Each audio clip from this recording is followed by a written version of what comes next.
Hey everyone, welcome to today's video. Welcome to the Video Game Fight School channel. Thank you so much for tuning in.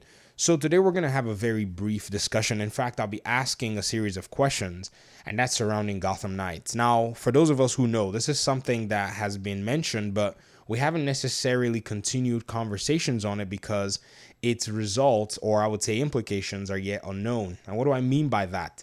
This is the simple decision that Warner Brothers Games Montreal have taken to move away from the Arkhamverse. Now, Rocksteady has stayed with the Arkhamverse. That's their thing. In fact, their Suicide Squad Kill the Justice League game is going to be in this Arkhamverse. And so that's definitely where they want to actually go with it. It appears that Warner Brothers Games Montreal wants to start some sort of a Gothamverse or something, or, with the Gotham Knights and all of that stuff.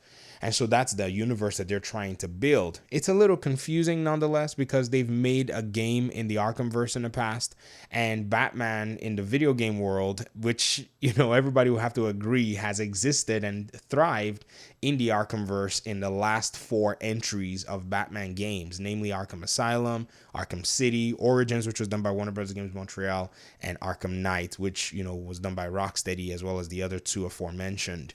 And so when you kind of consider all of this, it is a very huge shift. It's a very huge change. A conversation around this also kind of started on Twitter the other day, and I was just looking and just reading what other people thought. And in my mind, all I could keep saying was, I really hope that this move pays off because I would want for it to. Sometimes it's necessary that moves like these are made. I'm not denying that. In fact, for most of the audience members here, you've already expressed the fact that you love the fact that the Gotham Knights are doing their own thing. I get it. I definitely understand that. But, again, this is a very huge risky move that in the past, in terms of gaming and in terms of the way, consumers and gamers have responded to some of these new takes on an existing IP, it doesn't really seem like there has been kind of a past history of success. I guess that's what I want to say. So that's where my fears are more than anything else, because sometimes a lot of game developers, they like to keep it steady. They like doing the same or similar things, and publishers will also request that similar things be done.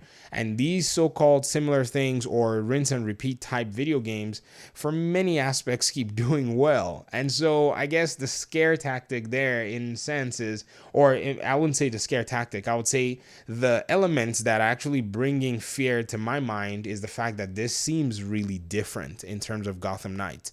And so when you look at similarities, you look at Call of Duty, you look at the sports games, NBA, you look at NHL, look at FIFA, you look at, say, some other games and some other franchises like Ubisoft does. They have like 8 or 9 Far Cry games, if not more. They have like 20-something Assassin's Creed games. Now, yes, at some point, these games will reach their saturation points. There's no doubt.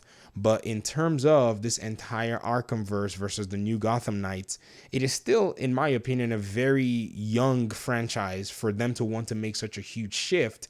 And that's exactly what I think my major fear is. But I wanted to go ahead and just start this conversation. I would love to hear what you think in the comment section. I meant that this video will be really brief, so the comment section needs to reflect and continue this conversation. I'll be reading and we'll be talking about this because, you never know. I mean, and I'm hoping for the best, by the way. For those of you who may be wondering, I am hoping that we get to see the very best aspect of this particular game come out. I'm hoping that we get to see the Arkham, verse do its thing with Suicide Squad, Justice League, and even the Gotham Knights just thrive with their own new storyline.